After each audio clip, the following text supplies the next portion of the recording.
많이 이야기하셔서 우리 성도들 들을 수 있도록 이렇게 수 있었으면 좋겠습니다. 오늘은 사대교회에 보내는 말씀입니다.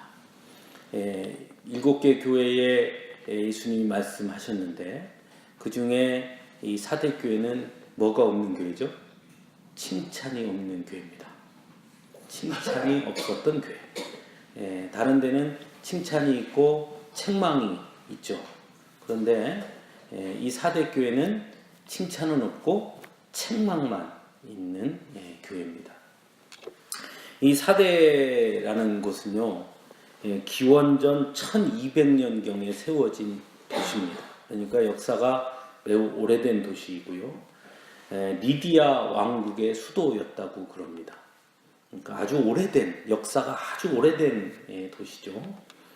또 여기는 금이 많이 채굴이 되어서, 금이 많다는 것은 부의 상징이겠죠. 그러니까 아주 부유했던 그런 도시였습니다. 그런데 기원전 546년도에 페르시아에 의해서 점령당하게 되고요. 그 다음에 우리가 잘 아는 대로 그리스, 그 다음에 로마, 이렇게 제국들의 점령하에 이제 거하게 되는 거죠. 그리고 그 AD 17년, 그러니까 서기 17년 엄청난 지진으로 이 사대 지역이 초토화가 된다는데, 아마 지금 네팔 지진 난 것처럼 완전히 지진으로 초토화가 됩니다. 그 이후에 아우구스투스 황제의 지원을 받아서 도시가 재건되게 됩니다. 그러니까 이 사람들은 어디든 그래요. 큰 이런 재앙, 자연재해를 겪은 사람들은 죽음이라는 것에 대해서 아주 민감하게 반응할 수밖에 없습니다. 왜냐하면 다른 것들은 우리가 어떤 예비를 하거나 대비를 하거나 또는 피하거나 뭐 이런 방법이 있는데, 자연재해라는 것은 사실은 우리가 대비할 수도 없고 또 예상할 수도 없고 어느 날 갑자기 닥치는 일이고, 그것은 뭐 그 사람이 어떤 사람이냐에 따라서 그 사람과 관계없이 누구에게나, 그곳에 있는 사람은 누구에게나 지진, 뭐 해일, 뭐 또는 태풍, 뭐 이런 것들은 누구에게나 닥치는 일이기 때문에 그거는 다른 생각을 할 수가 없죠. 그러다 보니까 이런 큰 자연재해를 경험했던 그 사람들은 이 죽음, 또 생명, 사는 것, 뭐 이런 것에 관심이 많이 기울이게 됩니다. 그러다 보니까 이렇게 큰 자연의 놀라운 힘을 경험한 이 사대 지역 사람들은 자연 숭배 사상이 매우 컸습니다. 그 큰 일을 겪고 나니까 자연이 무서운 거예요. 그러니까 지진을 한번 겪고 나니까 그 다음에 또 지진이 올까 봐 무섭지 않겠어요? 그럼 어떻게 하겠어요? 땅의 신에게 잘 해야겠죠. 그러니까 이런 식으로 자연 숭배에 아주 깊이 빠져있던 도시가 이 사대 지역입니다. 그래서 이 사대 지역은 한때는 매우 부강했던 국가였고, 또 금도 채굴되어서 매우 부유하기도 했고, 그러나 또 전쟁, 페르시아에게 침략을 당하고 그리스에게 넘어갔다가 이제 로마에까지 넘어오는 어떤 이런 사회적인, 국가적인 어떤 그런 질고를 겪으면서 어려움을 겪었고, 또 가장 최근에는 지진으로 인해서 수많은 사람들이 죽고 그 도시가 아예 초토화되고 황폐화되는 그런 경험을 했고, 그리고 이제 아우구스투스에 의해서 도시가 재건, 아우구스투스 황제가 로마 황제죠. 황제가 지원해서 도시가 재건되는 이런 일련의 많은 일들을 겪었기 때문에 이 사람들에게 나타나는 현상은 두 가지. 하나는 자연에 대한 숭배 사상이 매우 컸다. 또 하나는 자신들의 도시를 재건하도록 도와준 사람 누구예요? 로마 황제. 그러다 보니까 황제에 대한 충성도가 매우 높았다. 이것이 사대 지역의 어떤 상황이다. 이렇게 이해하고 보면 됩니다. 자, 오늘 본문을 다시 이제 1절부터 들어가 보면 사대교회 사자에게 편지하라. 여기는 뭐 어디다 다 똑같고요. 그 다음에 이제 예수님에 대해서 얘기하는 부분이 나오잖아요. 사대교회는 뭐라고 그럽니까? 하나님의 일곱 영과 일곱 뼈를 가지시니. 이거는 어디에 나오죠? 1장 어디에 나옵니까? 1장 저 뒤에 보면 1장 16절 그의 오른손에 일곱 뼈이 있고 나오죠. 그리고 저 뒤에 맨 뒤에 보면 20절에 내가 본 것은 내 오른손에 일곱 뼈의 비밀과 일곱 금촛대라. 일곱 뼈는 뭐라 그럽니까? 일곱 교회의 사자요. 일곱 촛대는 일곱 교회니라. 이렇게 되어 있죠. 그리고 여기 앞에 보면 오늘 이 사대 교회는 일곱 영 그랬습니다. 일곱 영은 어디에 나오죠? 일곱 영은 1장 4절에 나오죠. 요한은 아시아에 있는 일곱 교회에 편지하노니 이제도 계시고 전에도 계셨고 장차 오시리와 그의 보좌 앞에 있는 뭐라 그러죠? 일곱 영 그랬죠. 이 일곱 영 얘기할 때 제가 이사야 11장 1절에서 2절 해가지고 무슨 영 해서 일곱 영 기억나십니까? 예, 그거 기억나시죠? 결국은 그 일곱 영이라는 것은 영이 일곱이 있다는 얘기가 아니라 성령의 일곱 가지 속성이죠. 그죠? 예, 그걸 얘기하는 거예요. 그러니까 여기서 일곱 영은 누구예요? 영이 일곱이 있다는 게 아니라 누구를 얘기한다? 완전하신 영, 즉 성령님을 얘기하는 거죠. 그러니까 오늘 본문에 보면 일곱 영 그랬으니까 일곱 영은 누구라 그랬어요? 성령님, 삼위일체 하나님, 그죠? 일곱 영과 일곱 별은 아까 뭐라 그랬죠? 일곱 별은 일곱 교회의 사자 그랬죠. 그런데 일곱 영과 일곱 별을 뭐라 그랬습니까? 가지신이다 그랬습니다. 가지시니. 그럼 여기서 가지시다라는 게 뭘까요? 소유했다. 예, 이런 뜻이죠. 가졌다. 내가 이걸 가졌다. 이건 내가 소유했다라는 뜻이죠. 그럼 이건 무슨 뜻일까요? 일곱 영의 소유자, 일곱 별의 소유자 이런 뜻이죠. 그럼 일곱 영의 소유자라는 건 성령의 뭐라는 거예요? 소유자. 즉 무슨 뜻입니까? 성령님과 동등된 거죠. 그죠? 그래서 삼위일체 하나님에 관해서 이야기하는 거고요. 그 다음에 일곱 별을 가졌다라는 것은 뭡니까? 일곱 별이 뭐라 그랬죠? 일곱 교회의 사자, 즉 교회의 사자, 성도들의 뭐를 가지고 있다? 소유권을 가지고 있다. 즉 성도들의 주인이 누구다? 예수님이다. 이제 그걸 얘기하는 거예요. 그 두 가지를 얘기한 겁니다. 예수님의 속성을 얘기했는데 사대교회에게 말하는 것은 두 가지 측면이 있어요. 하나는 영적 주인, 그죠? 성령의 주인, 영의 주인이신 예수. 또 하나는 성도들의 주인이신 예수. 그럼 성도들의 주인의 예수는 누구예요? 교회의 주인이신 예수. 그죠? 그래서 에베소 교회와 거의 비슷한, 내용도 많이 비슷합니다. 에베소 지역과. 이 사대 교회는 사실은 사도 바울이 에베소 교회의 복음을 전할 때 그때 아마 같이 복음이 전해졌을 것이다 라고 봐요. 거의 비슷한. 그렇게 이야기를 하거든요. 그래서 아마 그래서 더 비슷한지는 모르겠습니다만은 어쨌건 예수님을 표현할 때 그렇게 표현했다는 거예요. 그러면 우리가 여태까지 교회들을 이렇게 서문학교회, 또 버가모교회, 두아디락교회 이렇게 볼 때 앞에 예수님의 속성은 그 다음에 나오는 뭐와 연결이 됩니까? 그 내용하고 다 연결이 되죠. 그러면 우리가 이제 유추할 수 있는 거예요. 사대교회를 이야기할 때 왜 예수님께서 영적인 얘기를 했느냐? 영의 주인, 그죠? 일곱 영을 가지시니 영의 주인을 이야기했고 또 교회 성도들의 주인, 교회의 주인이신 예수님을 이야기했느냐라고 본다면 사대교회는 칭찬이었고 책망이었으니까 그럼 뭐에 대해서 책망했겠습니까? 이 두 가지의 책망이겠죠. 하나는 뭐 문제입니까? 영적인 문제. 또 하나는요, 주인, 성도들의 지금 주인이 누구냐? 그 문제를 가지고 사대교회를 책망하셨겠죠. 그냥 그런가 보자 이거죠. 그러면 이게 딱 맞는 거죠. 여태는 다 맞았는데. 자, 이제 봅시다. 1절 이제 후반부에 보면 내가 내 행위를 아노니 내가 살았다 하는 이름은 가졌으나 죽은 자로다. 이랬죠. 그죠? 살았다 하는 이름은 가졌으나 죽은 자로다. 이게 무슨 뜻일까요? 그죠? 뭐가 죽었다? 영적으로 죽었다. 살았다 하는 이름은요, 겉으로 보기에는 도시가 다시 재건되었고 시작됐으니까 아주 활기차 보이고 그리고 힘이 넘치고 이런 모습이 보인다는 거예요. 겉으로는 아주 엄청나게 활기차고 힘이 있고 막 사람들이 북적북적하고 그런 것처럼 보이나, 그러나 뭐가 죽었다? 영이 죽었다. 영이 죽었다. 근데 이거는 사실은 다른 교회들의 여러 문제들이 있어요. 그죠? 뭐 예배소 교회도 있었고 서문화도 있었고 두아디라도 있었고 다 있었어요. 그러니까 다른 교회는 칭찬 있고 책망이 있잖아요. 그러면 책망이 있음에도 불구하고 칭찬거리가 있었단 말이에요. 다른 교회는 거꾸로 얘기하면 그죠? 그러니까 칭찬도 있고 책망도 있는데 사대교회는 칭찬이 없어요. 그럼 책망은 뭐냐? 이거예요, 이거. 그럼 거꾸로 얘기하면 무슨 얘기냐면 영이 죽으면 아무것도 아니라는 거예요. 그러니까 영적인 사망을 선고받은 교회는 희망이 없는 거예요.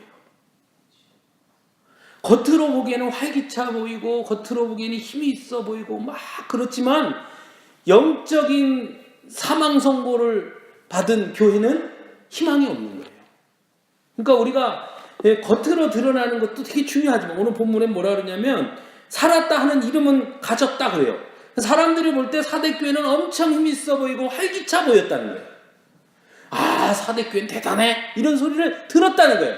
그 이름은 들었는데 뭐하다 실제로 들어가 보니까 다 죽었다 이거예요. 그러니까 영적인 소명을 잃어버린 영적인 사명감, 영적 정체성이 사라져버린 그게 영적 정체성이 그렇기 때문에 뭐랑 연결되느냐? 교회의 본질과 연결되는 거예요.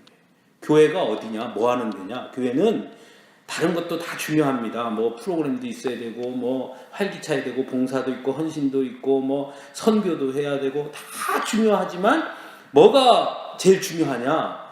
영적인 생동감이 있어야 되는 거예요. 그 영적인 생동감이라는 게 뭐냐? 그걸 우리가 생각해 봐야겠죠. 영적 생동감이 뭘까요? 영적 생동감. 우리가 영적인 생동감을 가져야 된다.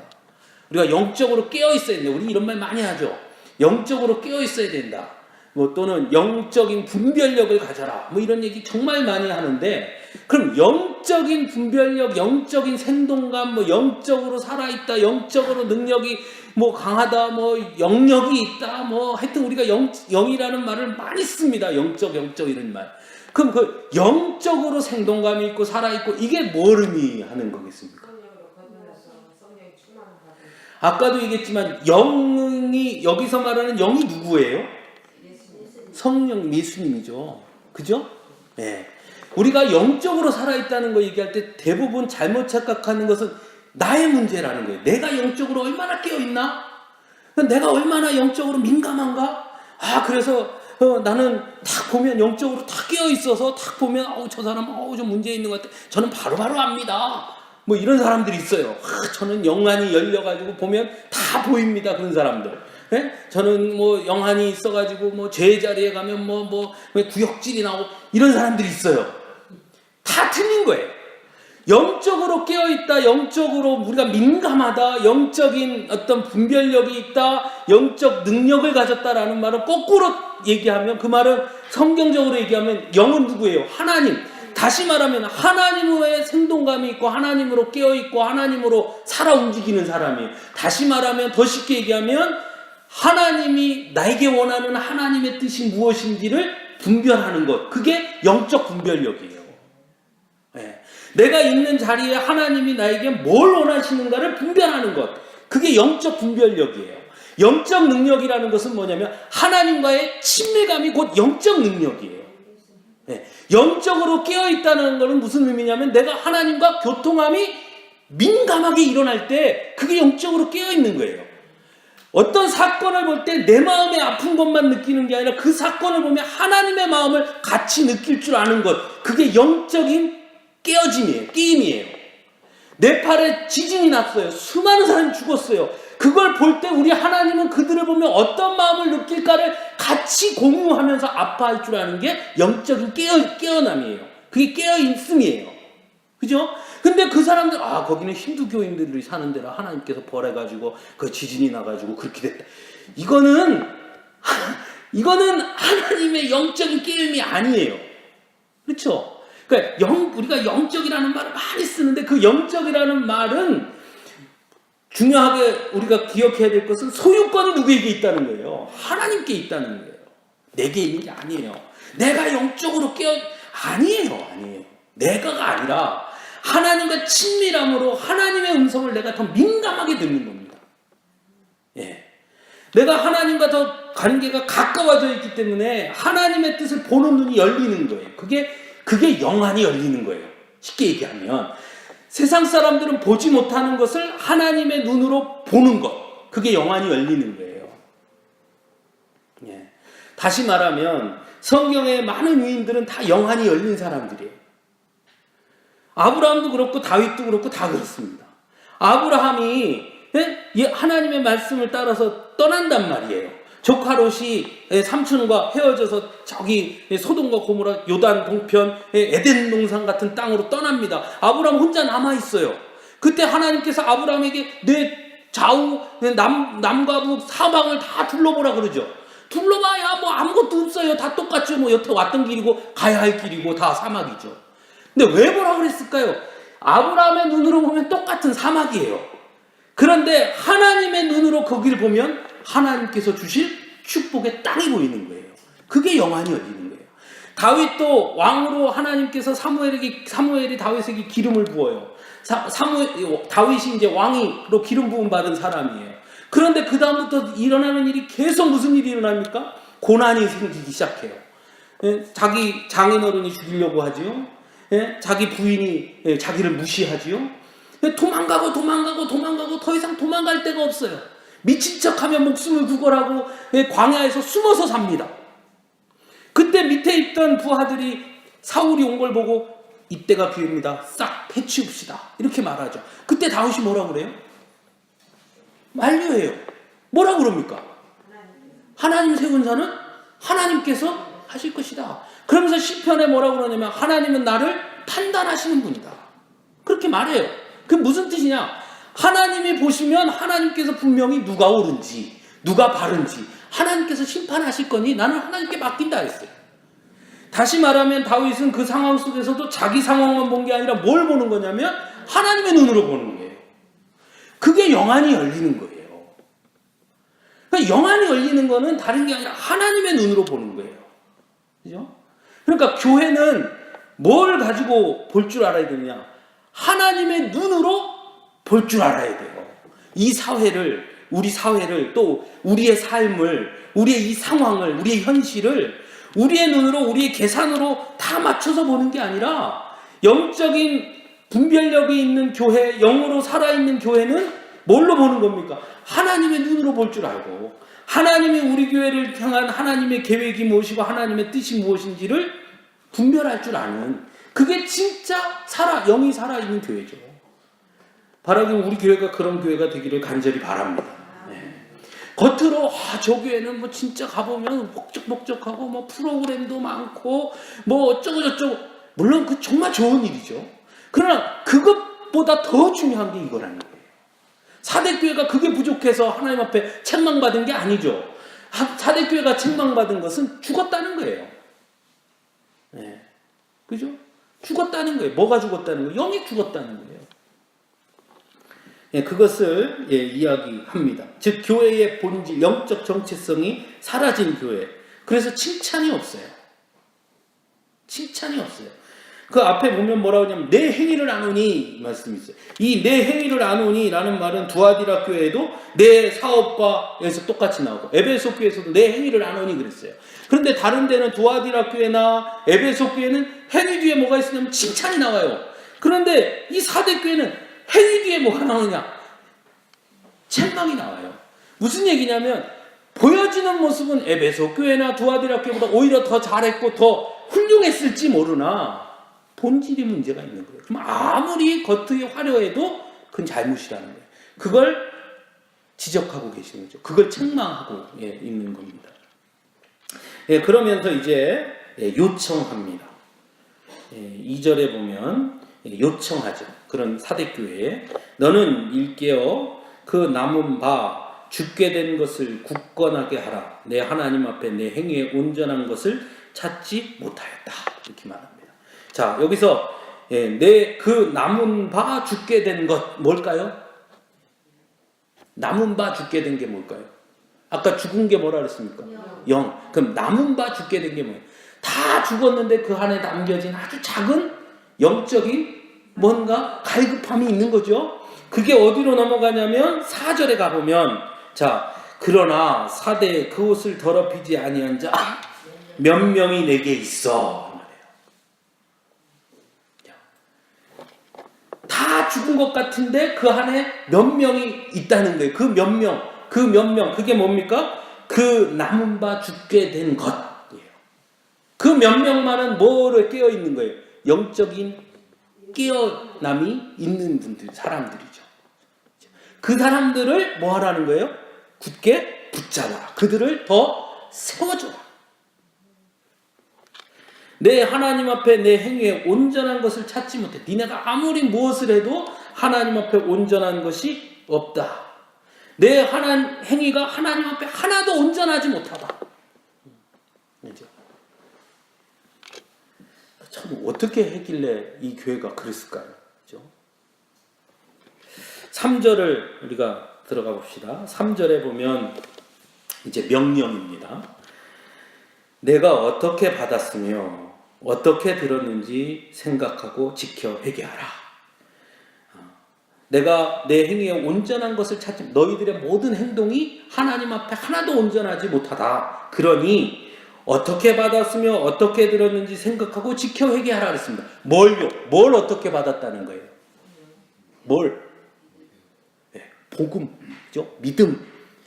너희가 어떻게 신앙생활을 시작하게 됐는지, 너희가 어떻게 하나님의 자녀가 됐는지, 너희가 어떻게 교회가 되었는지, 너희가 교회가 무엇인지, 성도됨이 무엇인지, 그것에 대해서 너희가 어떻게 받았고 어떻게 들었는지, 다시 말하면 처음으로 다시 돌아가는 거예요.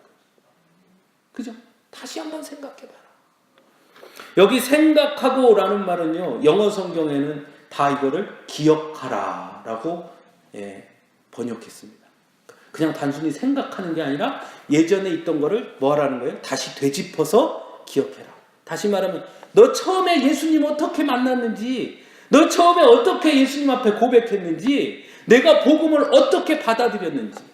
사대교회 아까 제가 말씀드렸죠. 사대교회 복음은 사도 바울이 전해줬다고 그럽니다. 그럼 사도 바울이 사대에 와서 복음을 전할 때, 사도 바울이 복음을 너에게 전할 때 어떤 마음으로 전했는지, 그가 어떤 고난 가운데 그 복음을 전해줬는지, 그리고 그 복음이 어떻게 시작돼서 너희 교회가 시작됐는지 그걸 기억해라. 우리 한국 교회도 마찬가지예요. 우리 이 땅에 복음이 어떻게 시작됐는지, 이 땅에 복음이 어떻게 전해졌는지, 우리에게 복음을 전해주기 위해서 어떻게 얼마나 많은 사람들이 피를 흘렸는지. 우리는 뭐 대단한 유명한 선교사들 많이 알아요. 뭐 언더우드, 아펜젤러 뭐 많이 압니다. 선교사들. 또 저기 저 호남신학대학교 위에 올라가면 거기 선교사들 묘지도 있고 뭐 거기 보면 많아요. 뭐 서서평 선교사 뭐 이런 분들. 그런 분들은 이름이 그래도 이렇게 많이 알려졌단 말이에요. 그분들보다 몇 배 많은 분들이 이름도 없이 죽은 사람이 훨씬 많아요. 와서 성경책 하나 갖고 이렇게 들어왔다가 들어오자마자 발각돼서 죽은 사람도 있어요. 아무것도 못하고 그냥 성경책 하나 갖고 들어왔는데 누구 한 사람한테 전해주지도 못하고 갖고 들어왔는데 바로 잡혀서 그냥 죽은 사람도 있어요. 그렇게 수많은 사람들의 피값으로, 사실은 그들의 피의 대가로 오늘 우리에게 복음이 전해진 거죠. 그렇다면 그 복음이라는 게 얼마나 귀하고 귀한 것입니까? 그죠? 그러니까 그것을 기억해라는 거예요. 너에게 어떻게 복음이 전해졌는지. 저는 교회 다니는 거에 대해서 핍박을 받아본 적이 없는 사람이에요. 저는 그냥 교회 그냥 당연히 가는 줄 알았어요. 저는. 왜냐하면 어머니가 그냥 매일 데리고 다녔고 당연히 그렇게 가는 줄 알았단 말이에요. 신앙생활은 그렇게 하는 줄 알았어요. 여기 있는 분들은 어떤지 모르겠으나. 근데 저희 어머니만 봐도 신앙생활하는데 엄청난 핍박을 당했단 말이에요. 시집 와서. 또 시집 오기 전에 저희 외할머니가 교회 간다고 방 안에다 넣고 밖에서 문 잠궜어요. 교회를 못 가게. 교회 갔다 왔다고 쫓아내고 집에 못 들어오게 하고.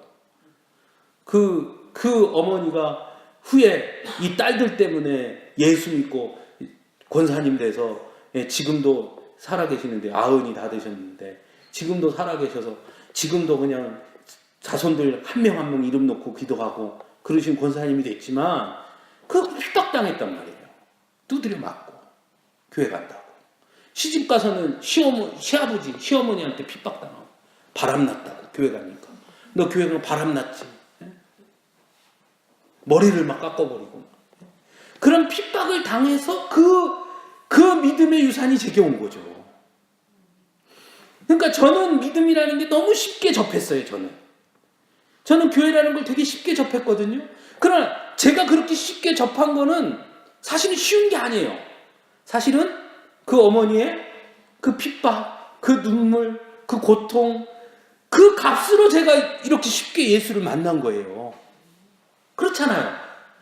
지금 사대교회의 성도들에게 니네 지금은 뭐 편하게 신앙생활 하는지 모르겠으나 너희에게 처음 복음이 전해졌을 때 너희에게 복음을 전하기 위해서 또 너희에게 복음을 전한 이들의 그 수고와 그 사랑과 그 애씀과 그 노고와 그 어려움과 그 고난과 그 고통을 너희 기억해라. 그런데 어찌 너희가 믿음을 이렇게 쉽게 생각하냐. 다 잊어버리고. 그 오늘 우리도 마찬가지예요. 그래서 그런 어떤 역사학자가 쓴 글을 봤는데요. 그런 말을 하더라고요. 한 민족이 망하는데 제일 큰 지름길은 고난을 전하지 않는 것이다. 고난과 고통을 전하지 않으면 그 민족은 얼마 가지 않아 망한다는 거예요. 왜? 뭐 그냥 그렇게 자연스럽게 되는 줄 아닐까요? 그래서 역사를 읽는 민족은 미래가 없다라는 말이 그거예요. 여러분 한번 곰곰이 생각해 보세요. 세계 제2차 세계대전이요. 지금으로부터 100년도 안 됐습니다. 1945년이니까 지금부터 100년이 안 됐어요. 그럼 세계 제2차 세계대전에 가장 큰 전범 국가가 어디하고 어디입니까? 독일하고 일본이죠. 독일, 일본. 독일, 일본 지금 우리나라보다 잘 삽니까? 못 삽니까? 잘 살죠. 불과 100년 전에 전범국가였다니까요. 전범국가였다고요. 다만 그 역사 자신 어떻게 보면 패망했잖아요. 걔는 졌잖아요. 승전이 아니라 졌잖아요. 걔는. 부끄러운 과거죠. 그 과거를 기억하는 방식은 일본하고 독일이 좀 다르긴 하지만 그렇죠? 독일은 철저하게 반성합니다. 일본은요? 일본은 그때 우리가 졌으니까 이번엔 꼭 이기자 이런 것 같아요. 그죠? 하는 짓거리를 보면. 네? 그러나 어쨌거나 저쨌거나 그들 한번 보십시오. 독일은 지금도 그 과거를 기억해서요.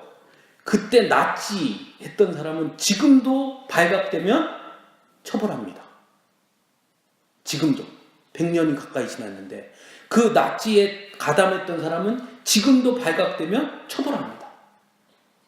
일본은요. 일본은 잘 생각해 보세요. 총리가 됐어요. 아베 총리. 총리가 총리 되자마자 어디 가죠? 우리는 대통령 되면 현충사 가죠. 현충원 가죠. 어디 가요? 신사 가요. 신사는 누굴 모신대죠? 2차 세계대전 때 전쟁에서 죽은 군인들이에요. 거기 가는 거예요. 우리가 볼 때는 나쁜 놈들이죠. 가면 안 되죠. 근데 가요. 그래서 다른 나라가 다 반대하잖아요. 이 나쁜 놈들 어디 그게 영웅이냐. 가죠. 역사를 기억하는 거예요. 네, 역사를 기억한다고요. 근데 우리나라는 자꾸 역사를 안 기억하려고 하는 게 문제예요. 그리고 우리 어른들도 참 문제가 뭐냐면 나는 죽겠다고 고생했으니까 내 자식은 고생시키지 말아야지 하는 게 문제예요. 물론 그렇게 해야죠.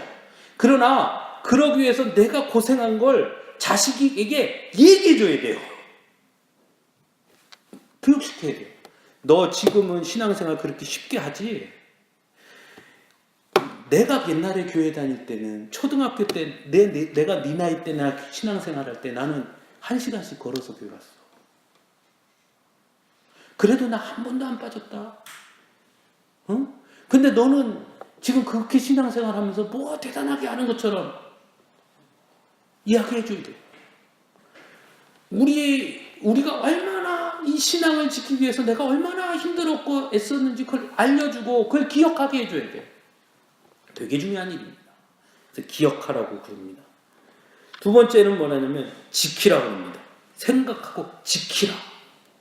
그때 그 마음을 다시 지켜라. 영어 성경에는 이 지켜라를 뭐로 번역했냐면 순종하라 이렇게 돼 있어요. 네, 순종하라. 그 복음의 진리에 네가 순종해라. 네. 그 다음에 세 번째는 뭐라 그럽니까? 회개하라. 돌이켜라. 돌이켜라. 그 다음 말씀이 되게 무서운 말씀이죠. 내가 만일 일깨지 아니하면 뭐냐면 기억하고 순종하고 회개하지 아니하면 내가 도둑같이 이르니 어느 때에 내게 이르는지 내가 알지 못하리라. 무슨 뜻일까요 이거? 미루지 말라는 겁니다. 미루지 마라. 예, 내년부터 이렇게 하랍니다. 하지 말라는 거예요. 예, 다음 달부터 제가 벌써 주님 벌써 5월달이 다 지나갔네요. 제가 이제 6월부터 새로 딱 마음을 딱 잡고 원래 이제 상반기는 조금 이렇게 지나고 이제 하반기부터는 제가 열심히 이렇게 한번 해볼랍니다. 그냥 그 전에 올 수 있잖아요. 언제 이르는지 알지 못한다. 예. 참 무서운 말씀이죠. 자, 그리고 나서 4절에 보면 그러나 이렇게 하나님의 심판 앞에 설 사대교회 안에도 누가 있었냐면 그 옷을 더럽히지 아니한 자 몇 명이 있어 흰 옷을 입고 나와 함께 다니리니 그들은 합당한 자인 연고라. 우리 이 요한계시록 보면서 흰 옷 뭘 의미했을까요? 흰 옷 요한계시록에 흰 옷이 이제 나와요. 저 뒤에 보면 흰 옷 입은 무리 뭐 이런 것도 나오고 뭐 흰 옷을 입은 자 뭐 이런 것도 나오고 흰 옷은요 승리예요. 승리, 순결, 고결 뭐 이런 의미예요. 네. 이 신천지에서는요 흰 옷이 누구냐? 우리나라가 무슨 민족? 백이민족. 그래서 흰 옷은 누구냐? 우리나라. 그래서 우리나라에서 누가 나온다? 메시아가 나온다. 그 메시아가 누구다? 이만이다. 왜? 만, 가득할 만, 희, 기쁠 희. 기쁨이 충만한 자. 누구예요? 이만희. 그게 누구다? 자기다. 그 자기가 누구다? 다시 오실 예수다. 어떻게 좀 속아 넘어갈 것 같습니까? 안 넘어가요? 넘어가는 게 이상해요? 흰옷은 이제 그런 의미죠. 순결, 영적 순결. 고린도전서, 고린도후서, 유다서 거기에 보면 다 나와요. 그게 뭐라고 나오냐면 다 흰옷. 그래서 다 영적인 순결, 고결함. 또 요한계시록에서는 그것이 승리, 뭐 부활 이런 의미예요. 그러니까 그 사대교회에 거기에 더럽히지 아니한 자 그들은 뭐하냐면 흰옷을 입고 나와 함께 다닌다. 예수님과 함께 동행하며 그죠? 그리고 그들은 합당한 자다. 세상과 타협하지 않고 하나님의 마음에 합한 자로 서 있는 자들 그들은 뭘 받지 않는다는 거예요? 심판을 받지 않는다.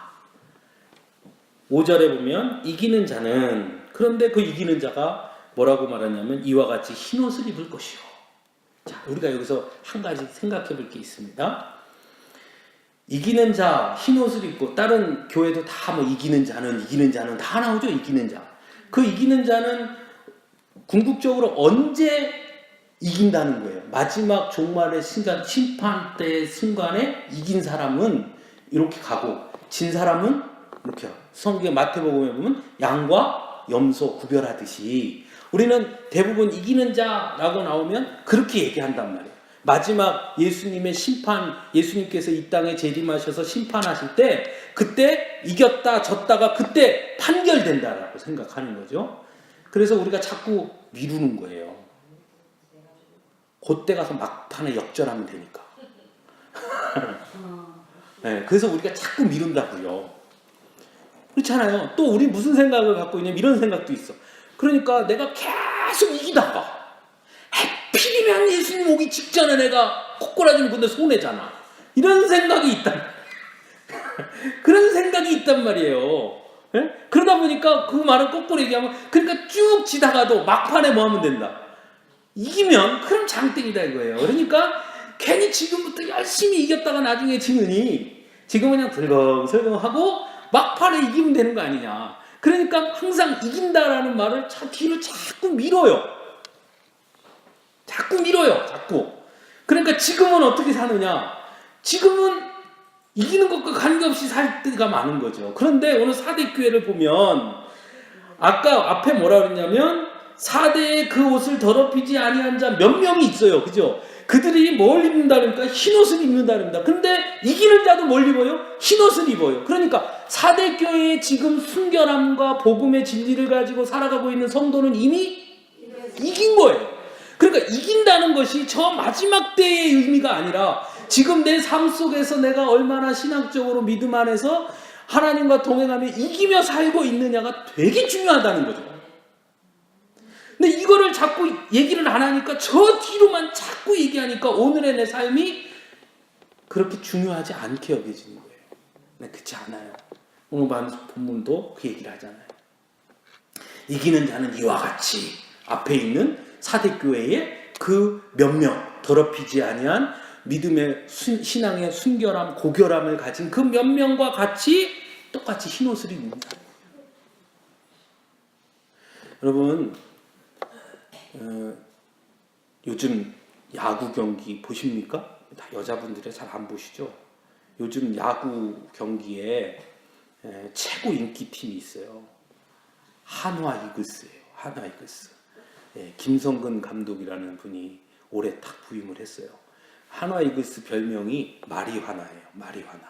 마약 같다 이거예요. 마리화나. 마약이잖아요.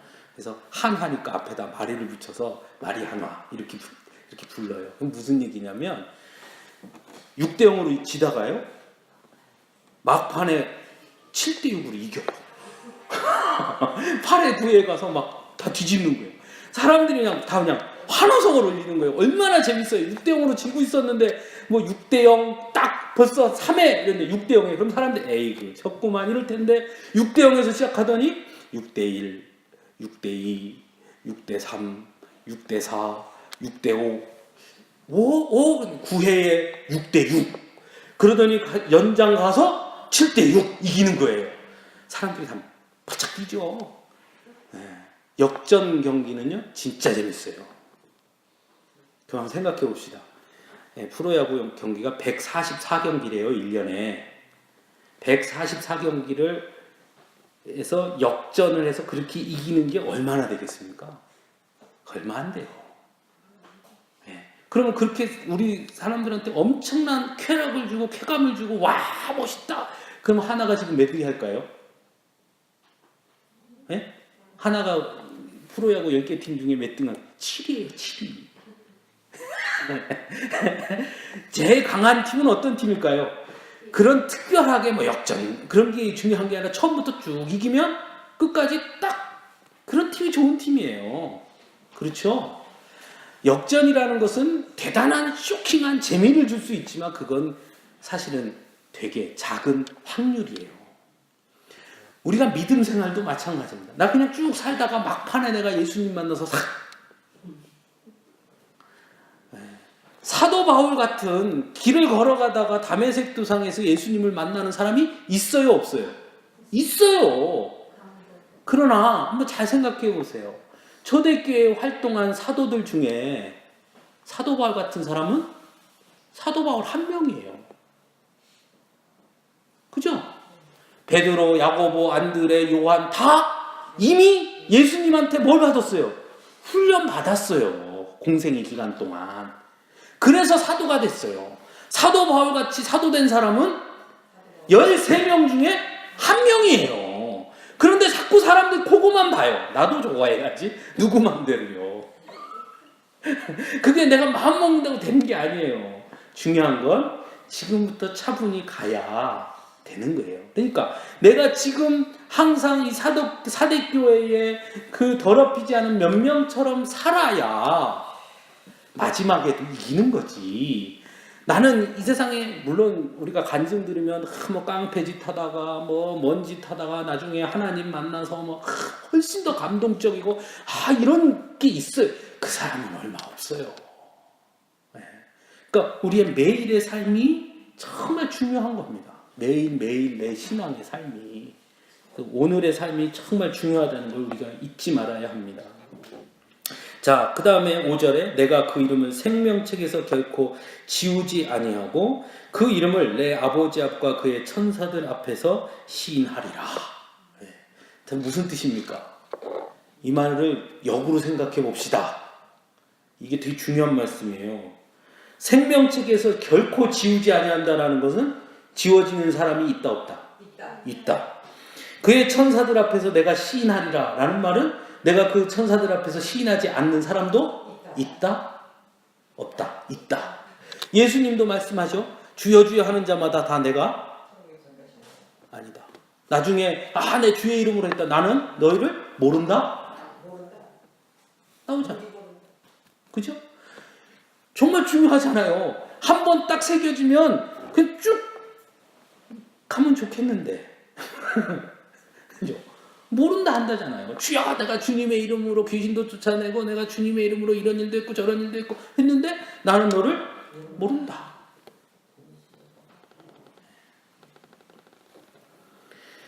그러니까 이런 말씀을 접할 때마다 이제 이렇게 말씀하면 또 찾아와서 질문해요. 그러면 목사님 우리가 한 번 구원받은 게 그러면 중간에 없어집니까?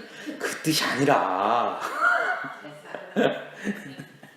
그러니까 목사님 그러니까 우리가 한 번 구원받으면 그럼 그 다음에 없어집니까? 그럼 다시 구원받으면 그게 아니라 그 말씀이 아니라 아니 뭐입니까? 우리가 긴장하자는 거예요. 긴장감을 갖자. 6절입니다. 이건 다 똑같이 있죠. 귀 있는 자는 성령이 교회들에게 하시는 말씀을 들을지어다. 여러분 우리가 오늘 이 사대교회를 통해서 알 수 있는 건 뭐냐면 교회의 가장 본질은 영적인 문제라는 사실이에요. 우리의 신앙의 본질은 영적인 문제예요. 두 번째로 우리 성도들의 주인은 예수 그리스도예요. 이게 무너지면 아무리 겉으로 대단한 것을 했어도 그건 아무것도 아니에요. 아무리 부유해도 아무리 뭐 대단한 걸 가져도 오죽하면 어린이들이 우리에게 알려주잖아요. 돈으로도 못 가요. 명예로도 못 가요. 힘으로도 못 가요. 그거 아무리 많이 갖고 있어도 뭐로만 갑니까? 믿음으로만 가는 거예요. 예수 그리스도만. 그것이 아니고서는 갈 수 없어요. 그러니까 우리의 소유권이 하나님에게 있음을 이건 날마다 인정해야 돼요. 그래서 그 어떤 책에 보니까 그런 거 썼더라고요. 신앙생활을 하면서 우리의 신앙생활을 한마디로 표현하면 주도권 싸움이다. 결혼하면 처음에 결혼하면 주변 사람들이 꼭 이렇게 얘기해요. 야, 초장에 잘해야 된다. 한 번 뺏기면 끝난다. 절대 뺏기면 안 된다. 그래서 주도권을 꽉 잡아야 된다. 막 이렇게 얘기해요. 그죠? 그래서 가만히 생각해보면 저희도 이제 20년 살았는데 생각해보면 결혼해서 이렇게 부부가 이렇게 꾸리는 것도 그것도 어떻게 보면 주도권인 것 같아요. 초기에는요, 크게 뭘 하고 안 뺏기려고 그러면 싸워요.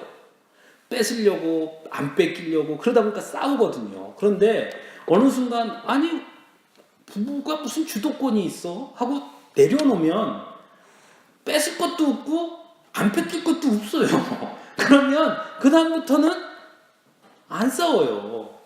마찬가지 신앙생활이 주도권 싸움이다. 무슨 얘기냐면 나의 주도권이 하나님께 있다고 인정하면 되는데 그걸 자꾸 찾아오려고 한다는 거예요. 인간이.